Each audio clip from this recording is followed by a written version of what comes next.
नमस्कार मित्रमैत्रिणींनो, जर तुम्हाला आपल्या चॅनलवरच्या कथा आवडत असतील तर लाईक करत जात जा आणि चॅनलला सबस्क्राईब करून बाजूची घंटी दाबा आणि ऑलवर सेट करा. म्हणजे जेव्हा जेव्हा मी नवीन व्हिडिओ किंवा कोणतीही नवीन पोस्ट अपलोड करेन तेव्हा ती सगळ्यात आधी तुमच्यापर्यंत पोहोचेल. धन्यवाद. तर वळूया आपल्या कथेच्या पुढच्या भागाकडे. पण हे काय, चष्मितचा एकही कॉल नाही किंवा मेसेजही नाही. काय झालं असेल? असं ती कधी करणं शक्यच नाही. कितीही कामात असली तरी रात्री तर कॉल करू शकत होती ती, पण नाही केला तिने. नक्कीच काहीतरी झालंय, पण काय? त्याला आता काळजी वाटू लागली होती तिची. मिहिकाला कॉल करून बघू का? नको नको, तिला विचारू काय? आणि असाही तिचा नंबरही नाही आहे माझ्याकडे. मला तिकडे जाऊनच बघावं लागेल. एकदा तिला बघून परत येईल मी. ती ठीक तर असेल ना? तिला बघितल्याशिवाय आता चैन नाही पडणार मला. तो स्वतःशीच बोलला आणि फ्रेश व्हायला वॉशरूममध्ये गेला. थोड्याच वेळात फ्रेश होऊन तो बाहेर आला आणि रेडी होऊन तो निघाला युविकाच्या घरी, पुण्याला. आता पुढे. परी, तू काय इतकं टेन्शन घेतेस अगं? मी आहे ना, रियांश तिला समजावत होता. टेन्शन नको घेऊ, नाही तर काय करू मी? मला कळत नाही आहे यार, मी आईबाबांना कसं फेस करू? परी तोंड बारीक करत बोलली. परी, तू प्रेम केलं आहे, कोणता मोठा गुन्हा नाही केला आहे, ओके? So relax. रियांश बोलला. तेच तर ना, मी प्रेम केलं आहे रे, परी खाली मान घालून बोलली. तसं त्याने तिला एका बाजूने मिठीत घेतलं. ऋषी, मी माझ्या बुद्धीप्रमाणे चालत होते, पण हृदयाच्या पुढे मी हरले आणि तुझ्यावर असलेल्या प्रेमाची कबुली तुला दिली. कारण खरंच मी नाही जगू शकणार तुझ्याशिवाय.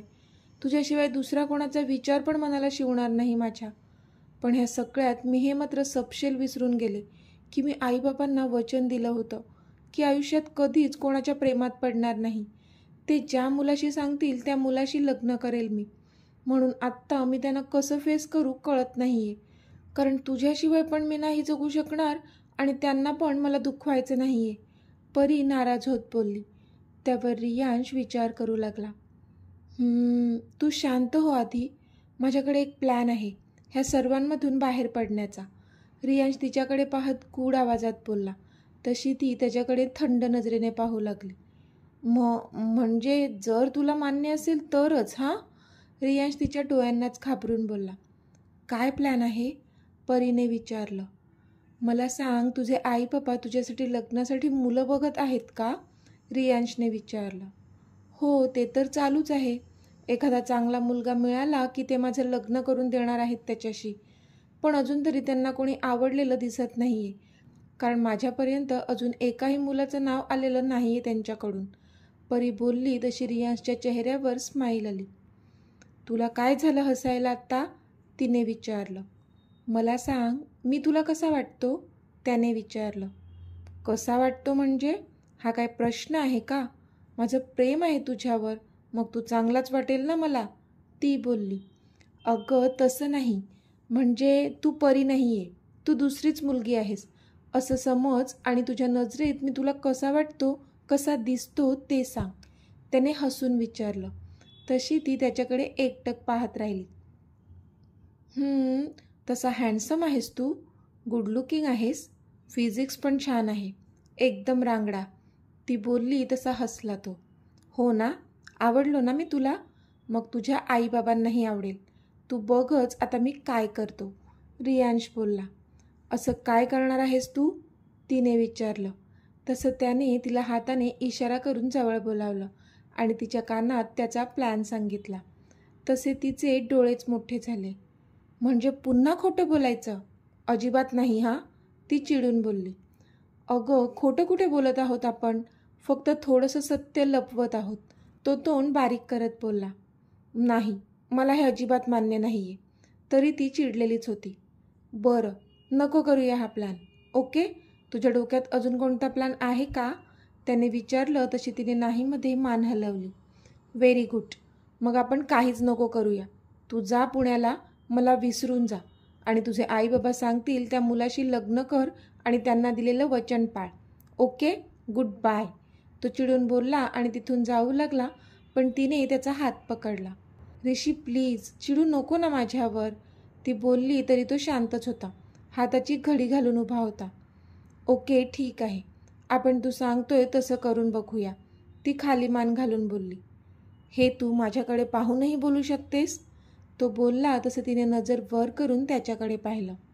आय एम सॉरी डिअर, मी चिडलो तुझ्यावर. पण अगं आपल्याला काहीतरी करावंच लागेल ना, नाहीतर कसं कन्व्हिन्स करू शकणार आहोत आपण तुझ्या आईबापांना? त्याने विचारलं तशी ती त्याच्या कुशीत शिरली. तुला हवं ते कर ऋषी, पण आईबाबांची परवानगी मिळायलाच हवी. आता मी एक क्षणही नाही राहू शकत तुझ्यापासून दूर, ती रडत बोलली. आणि मी तुला दूर राहूसुद्धा देणार नाही.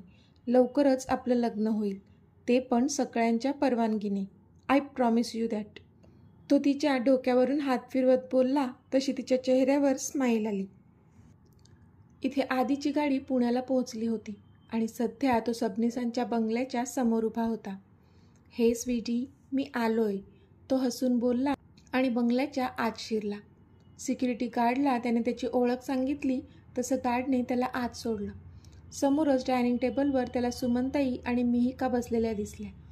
दोघींच्याही पुढ्यात नाश्त्याच्या प्लेट होत्या आणि एक बाई त्यांना सर्व्ह करत होती, म्हणजे त्या नाश्ता करत असाव्या असा त्याने अंदाज लावला.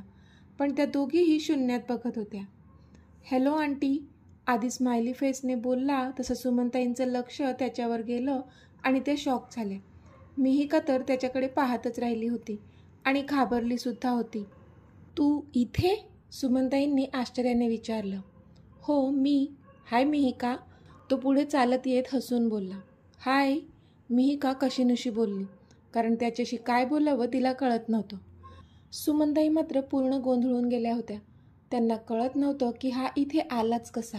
म्हणजे युविकाचा फोन तर त्यांनी त्यांच्याजवळ घेतला होता, मग युवी तर त्याला कॉल करणं शक्यच नव्हतं. मग ह्याला कळलंच कसं? विचार करतच त्यांनी एक रागीट लूक मिहिकावर टाकला, कारण त्यांना वाटलं की कदाचित मिहिकाने त्याला सांगितलं असावं. पण नाही, मिहिकाने पण नाहीमध्ये मान हलवली, म्हणजे तिने पण त्याला काहीच सांगितलेलं नाही आहे असं म्हणणं होतं तिचं. आंटी मी येऊ ना? आधीने विचारलं, कारण त्या दोघी फक्त एकमेकींकडे पाहत होत्या. त्याला काहीच रिप्लाय दिला नव्हता त्या दोघींनीही. हो ये, अशी परमिशन का मागतोयस? सुमनताई बोलल्या तसा आधी थँक्यू बोलला आणि मिहिकाच्या बाजूच्या खुर्चीवर जाऊन बसला. सुमनताईंना त्याचा कितीही राग आला असला तरी तो आता ह्या क्षणी दाखवून काहीच कामाचा नव्हता माहीत होतं त्यांना. शिवाय तो अक्षयचा भाऊ होता आणि त्यांच्या घरात आलेला पाहुणा, म्हणून त्याच्याशी नीट बोलत होत्या त्या. तू कसं काय येणं केलं इथे? सुमनताईंनी विचारलं. ते आंटी, मी आणि युविका एका प्रोजेक्टवर काम करतो, म्हणून त्याच संदर्भात डिस्कस करण्यासाठी मी इथे आलो आहे, आधीने सांगितलं, जे तो आधीच ठरवून आला होता. पण माझ्या मते युवी तर यशराज भाऊंच्या अंडर काम करते ना, मग तुझ्यासोबत कसा काय प्रोजेक्ट करेल ती? सुमनताईंनी विचारलं. हो, हा प्रोजेक्ट डॅडचाच आहे. माझं क्लायंटशी चांगलं कनेक्शन आहे, म्हणून डॅडने युविकाला ह्या प्रोजेक्टमध्ये मला असिस्ट करायला सांगितलं होतं, तो बोलला. ओके, मग सुमनताई मात्र शांत झाल्या. काकू, आधीला पण नाश्ता सर्व कर, मिहिका बोलली तसं सुमनताईंनी चिडून तिच्याकडे पाहिलं. नो नो, इट्स फाईन, माझा नाश्ता झालेला आहे. मला युविकाला भेटायचं आहे. तुम्ही प्लीज तिला बोलवता का बाहेर?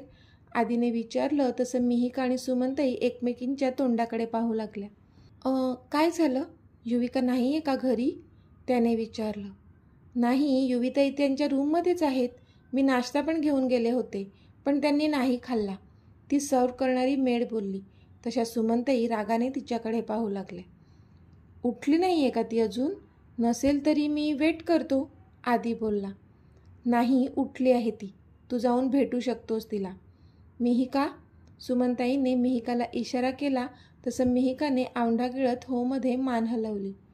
मला निघावं लागेल ऑफिससाठी, तू भेट तिला, बाय, सुमनताई बोलल्या आणि मिहिकाला त्यांनी खुणेनेच बोलवलं. बाय आंटी, आधी पण हसून बोलला. तो मुलगा जास्त वेळ इथे थांबता कामा नये. तो युवीशी बोलत असताना तू तिथेच थांबायचं आहेस, कळलं? सुमनताई धारधार नजरेने बोलल्या आणि निघून गेल्या.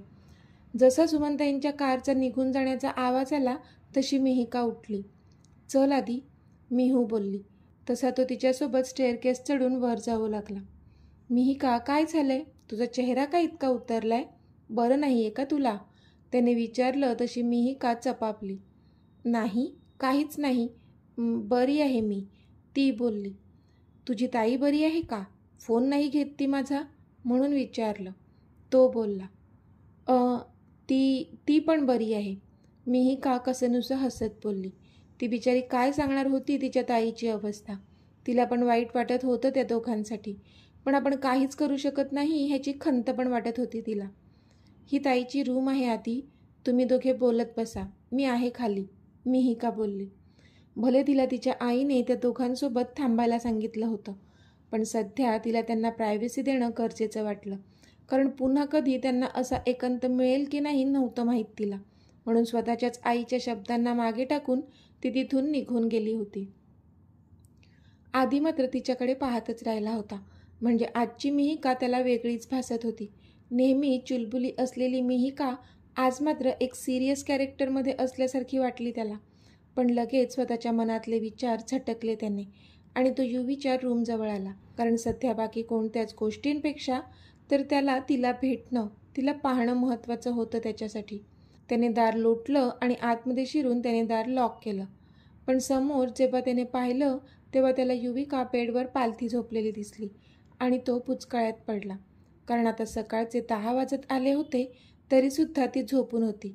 हे काही त्याच्या पचनी पडत नव्हतं. तो तसाच तिच्या जवळ गेला आणि बेडवर तिच्या बाजूला बसला. तिचे सगळे केस तिच्या चेहऱ्यावर आले होते, त्यामुळे तिचा चेहरा नीट दिसत नव्हता. त्याने तिच्या चेहऱ्यावर आलेले केस बाजूला केले तसा तिचा चेहरा त्याच्या नजरेस पडला आणि तिचा तो निस्तेज चेहरा पाहून त्याच्या छातीत धस्स झालं. "युवी, काय झालंय? तू अशी का दिसतेस? उठ ना," तो तिला हलवत बोलला. "झालं ना सगळं तुझ्या मनासारखं? मग जा ना आता, मला एकटं सोड," युविका डोळे मिटूनच बोलली. "काय झालंय माझ्या मनासारखं?" आधीने विचारलं. त्याला कळतच नव्हतं ती काय बोलते. सगळंच तर तुझ्या मनासारखं होतंय, किंबहुना तू करून घेतेस सगळं माझ्याकडून," ती बोलली. तिच्या डोळ्यातून अश्रू ओघळत होते. अजूनही ती ग्लानीतच होती, पण हे आधीच्या लक्षात येत नव्हतं. "हे स्वीटी, तू काय बोलतेस? मला काहीच कळत नाहीये. प्लीज उठ ना. अगं बघ, मी आलोय, तुझा आदी," तो बोलला. आणि ते नाव आदी ऐकून जणू तिच्या शरीरातून बाहेर पडलेला प्राण परत आला असावा आणि तिने पटकन डोळे उघडले. आदी, ती आता उठली होती. "येस माय स्वीटी," तो प्रेमाने तिच्या डोक्यावरून हात फिरवत बोलला. "आदी," म्हणत तिने पटकन त्याला कच्च मिठी मारली आणि ती त्याच्या चेहऱ्यावर पटापट किस करू लागली. तसा तो गोंधळून गेला. "आदी, तू आलास? बरं झालं तू आलास. चल मला इथून घेऊन. चल, मला नाही राहायचं इथे. मी नाही राहू शकत तुझ्याशिवाय आदी. चल," ती अखंड बडबड करत होती आणि आदी मात्र एकटक तिच्याकडे पाहत होता. तिच्याकडे पाहून त्याला एवढी तरी कल्पना आली होती की नक्कीच काहीतरी घडलंय. "युवी, काय झालंय? मला नीट सांगशील?" त्याने विचारलं तशी ती आवासून त्याच्या चेहऱ्याकडे पाहू लागली आणि आपोआपच तिच्या डोळ्यांतून पाणी वाहायला लागलं. तिने पटकन त्याला सोडलं आणि ती बेडवरून खाली उतरली. "तू का आला आहेस इथे?" तिने विचारलं. "का म्हणजे? तू माझा एकही फोन उचलत नाहीये, माझ्या एकाही मेसेजला रिप्लाय देत नाहीयेस. मग काय करायचं होतं मी? मला काळजी वाटू लागली होती तुझी, म्हणून मी आलो इथे, तुला बघायला, तुला भेटायला," तो बोलला तसे तिने डोळे कच्च मिटून घेतले. "मला नव्हता घ्यायचा फोन तुझा आणि मेसेज पण नव्हता करायचा, म्हणून नाही केला," ती निर्विकारपणे बोलली. तसा तो मात्र शॉक लागल्यासारखा तिच्याकडे पाहू लागला. "काय बोलते ते तुला तरी कळतंय का?" त्याने चिडून विचारलं.